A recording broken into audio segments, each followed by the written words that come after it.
7 juin 2013,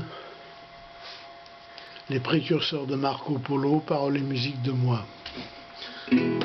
J'écoute les chansons d'avant, les chansons pour les jours de vent, l'âme des poètes, le parapluie, leur vérité sortait du puits.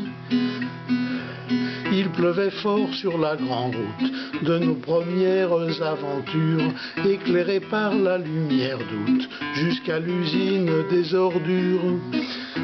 C'étaient des cultures légumières sur un vaste plateau pluvieux, jusqu'au réservoir parfois vert, dominait un ciel merveilleux. Le paysage original des cheminées d'aération aboutissait à l'arsenal, et bien plus tard dans mes chansons.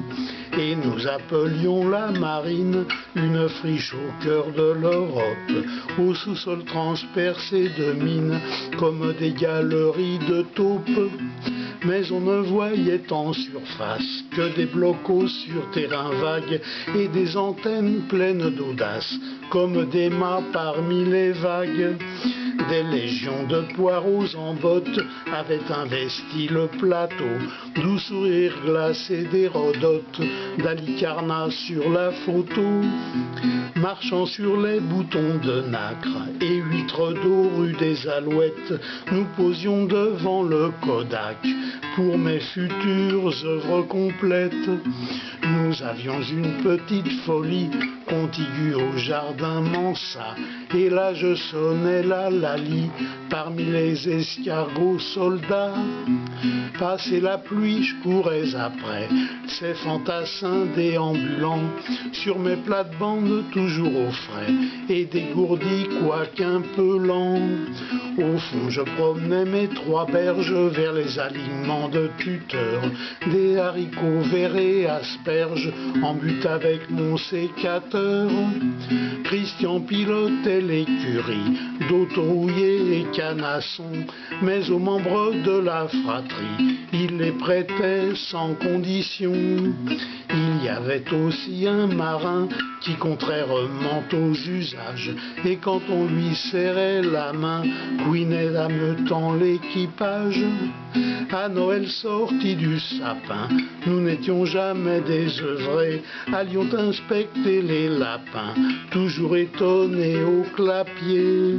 Je guettais le hennissement des fortes Poissy sur le coteau, surchargé de troubles ferments, tombés sous les pas des chevaux. Tous ces parfums de l'Arabie, feu follet sur champ de salade, sur l'air des 1001 nuits, allaient en suivant à Bagdad. Sous le ciel bleu de ma banlieue, toujours soumise à l'imprévu, chaussés de nos bottes de 7 lieues, nous passions le monde en revue.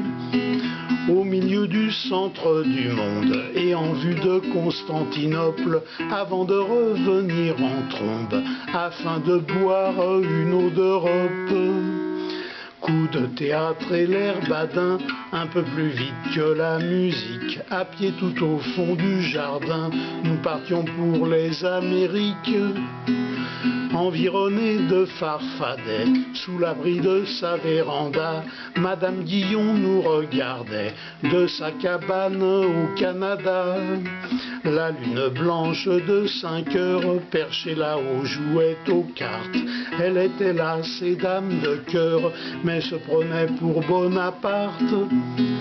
Les 6 années de jours anciens, de temps béni et d'âge d'or, où nous fûmes Lilliputiens, Christian et moi, fut un trésor. Là nous jouions grandeur nature, la vraie vie qui allait à perte, de vue à la bonne aventure, née de nos grandes découvertes. Le chemin n'étant pas fléché, on a perdu 10 ans après le fil de l'Ariane enchantée. J'en ai conçu quelques regrets. Et puis il n'y eut plus rien au monde digne de nos si beaux débuts. Et moi depuis je vagabonde à leur recherche en autobus.